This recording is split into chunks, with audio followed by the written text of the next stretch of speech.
Christmas. I love Christmas.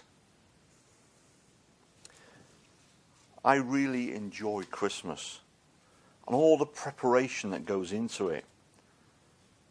One of my favourite days that I share with my family is the day that we set up for Christmas. We get our Christmas decorations out the loft and we get the Christmas tree down and we see if the lights still work from last year, and sometimes it's a yay and other times it's like, oh, they're not working.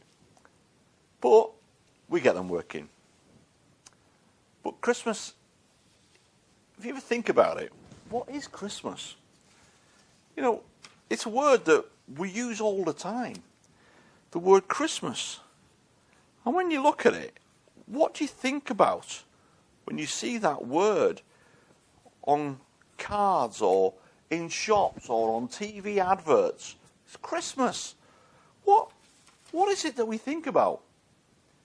You know, as I say, one of the things that I love doing is decorating the house and making it special, because for me and for my family, Christmas is a really special time. And you know, when we are setting the Christmas decorations up, it's brilliant because we either play Christmas music, or one of the things we sometimes do is actually watch a Christmas movie. Hey, hello. I'm Peter, by the way. That's what my name is. I'm Peter, and I'm a disciple of Jesus. And I was one of the first disciples, actually, of Jesus. I would call one at first, back in them days, I was like a fisherman. I used to go out catching fish and stuff. I would call Simon back then, by the way, as well. But Jesus came along and he changed my name. I used to love being out and about with Jesus, you know. I used to be always there, like, listening to stories he used to tell. He told some brilliant stories, it really was. And I was like, whoa, that's amazing, that story is.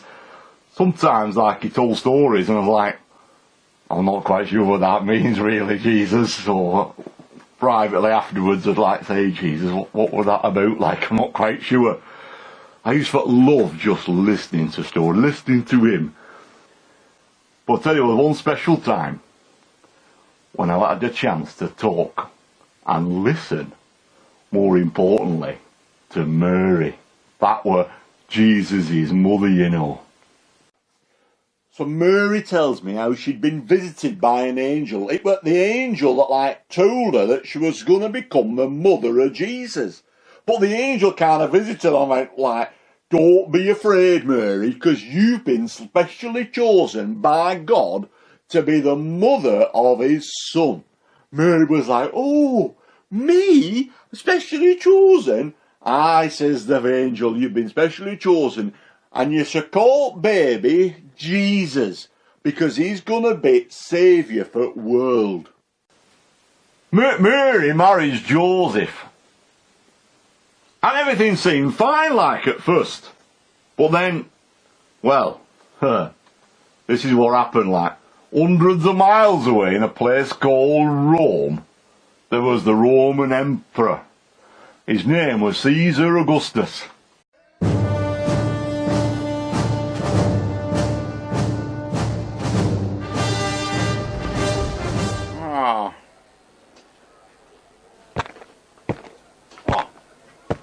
Centurion. I've been thinking, I would like to know how many people are in this vast empire that we call the Roman Empire, of which I, Caesar Augustus, is the emperor of. Need to know how many there are. They need to pay their taxes in due course to me. Yes. Every last one of them. What say you? Yes, sir. Good. You agree. Good. Yes. Including Centurion. The one where, you know, we get the olives from. What's it called again? Palestine Empire. Palestine. Including Palestine. Yes. Palestine. Ha. Yes, good. Tell me, Centurion, is Quirinius still the governor there, in Syria? Yes, sir. He is. Good man, Quirinius. He'll help you. Yes. This document will be sealed with my seal, giving you authority to count the people and to collect the taxes.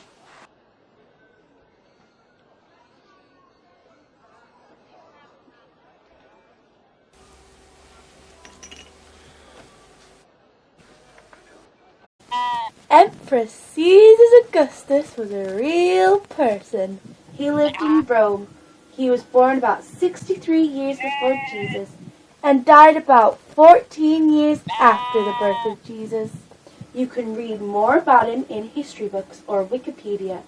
You could also look up Quirinius, who was the governor of Syria. So this grand plan of the Emperor Caesar Augustus was for go and get everybody in the whole of the empire counted. But he also said what they had for do is not be counting at place where they lived then, but go out road back to the place where they'd been born. Now Mary and Joseph had both been born, and their family kind of came from somewhere down south in a little small town called Bethlehem.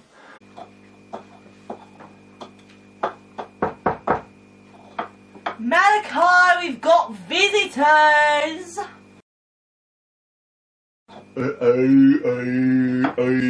Yup. Door, Malachi, we've got more visitors. Yup. I tell you, I don't know what's up with that man. We seem to have inherited him when we bought the inn. Camels. They've got what with them? Camels. Did you say camels? Yup. Yeah, let me up.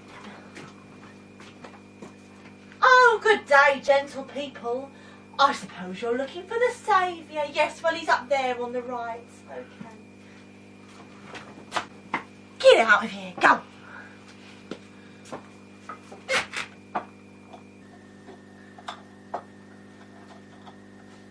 Here, I think that'll be fine. I tell you what, we've had lots of comings and goings these past few months.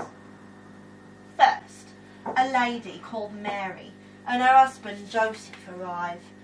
She's out here pregnant, I tell you, and I says, "Are you alright, love?" She says, "No, I'm about to have me baby, I need somewhere to stay." I said, "Well, you come at the wrong time. Caesar Augustus has just decreed a census and the town's full." She says, "Do you not have anywhere I can stay?" So I cleared out my stable and I put her in there with a manger full of fresh hay for the little one when he arrived. While she was giving birth, she was trying to tell me about how it all happened, but she got a bit tired and she fell asleep after the boy was born and I didn't get to hear much else. Anyway, a few days later some shepherds arrived with their smelly sheep and they told me more about it. They said a big host of angels appeared on the hillside, told them about how the Saviour of the world had been born and they had to come and see him. They said that the angel Gabriel went to see Mary, told her she was going to have the Saviour of the world and that she was supposed to call him Jesus. And I was thinking to myself while they were telling me all of this, I wonder, did Mary know that her cute little boy was going to be the Saviour of the world? So, Mary and Joseph traveled down from Nazareth in the north to Bethlehem in the south because they had to go to the place where their family came from. And both Mary and Joseph came from Bethlehem. It was about a 4-day journey. Yes, and they travel by donkey. Well, that's not what it says in the Bible. The Bible? Well, my great and many more great grandfather said they travel by donkey.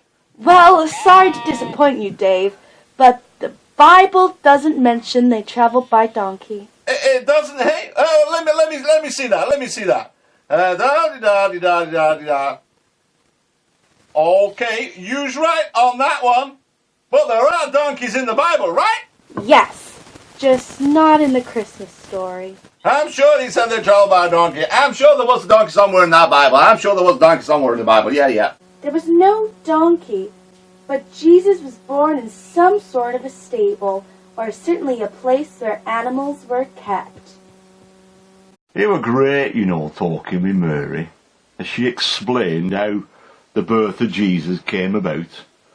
From angels visiting them, like her first and then Joseph later. Although another couple of angels came and all, Because once Jesus were born, and then visitors came over from the east, following a star. They first of all thought that the king would have been born in, palace, so they'd gone to the palace of King Herod. He says, no, king born here, So they looked at ancient manuscripts and realised it were going to be Bethlehem, so he sent them on the way, and he said, when you find baby, come back and tell me. But an angel warned them and said, don't go back to Herod, because what he wants is to get rid of baby. So they went off a different road, back to their own country. And Mary and Joseph also went, a bit further south into Egypt, and they stayed there for a while until, Herod had gone, And then they came back up north again and settled back down in their own town, and that's it really, and they settled into everyday life, Until I met up with Jesus then. He was about 30 years of age when I met him. And that's when he started telling us these wonderful stories. All about him and all about heaven and all about God and you can learn an awful lot from Jesus, you really can. It really is great to know Jesus, and I'm really pleased I ever got a chance to meet him, I. He turned me around, I say I used to be a fisherman, and I done bad things. But when I met Jesus, well, my life changed dramatically, it really did. He didn't just change my name, as I said before, I was called Simon. He didn't just change my name, he changed me from inside out, and that's really, really great. And I love telling people now about Jesus. You can't shut me up these days, aye. So when we think of that word Christmas and we see it somewhere, what does it mean to us? Well, if we took the S off it, for example, what does the S stand for? Well, the S could be stockings, could be sledge, could be Santa Claus, could be snow, or could be snowmen. Is it part of Christmas? Well, what about the A? Well, let's take the A off. Well, that could be Advent calendar. Is it part of Christmas? And what are we left with? We're left with Christmas. Take the M off then. What have we got left? Take the M off it. And what have we got then? We've got, take the M, Christ. But if we put the M and the A together, we've got Ma. And that's like mums running around. Because some places in the world, your Ma is your mum. And they say Ma. And mums run around and do all kinds of things like headless chickens, or headless turkeys as it's Christmas. What does a T bit? Well, we've mentioned turkey, so if we took the T off, well, we'll take the T off. There we go. That could be tinsel, could be Christmas tree, it could be turkey, it could be a tea towel you put on your head because you're in a Christmas nativity. And what are we left with? Chris. We could take the other S off and that could be more stockings and things. But all of those things were in Christmas, but we're left with nothing if we just have all those things in Christmas. What we should really do is try to restore Christmas. So I'm going to put all these pieces back together like this. All of them back, all those letters, all those things that we think make up Christmas. I'm going to put them all together and I'm going to push them together. And because Christmas is a magical time, and a very special time for lots of people, we can do things really brilliantly because we can actually magically and wonderfully restore Christmas to what it should be. Because Christmas actually is, well, did you spot that bit? Well, what is this? Christmas actually is a time when we should be saying, happy birthday to Jesus.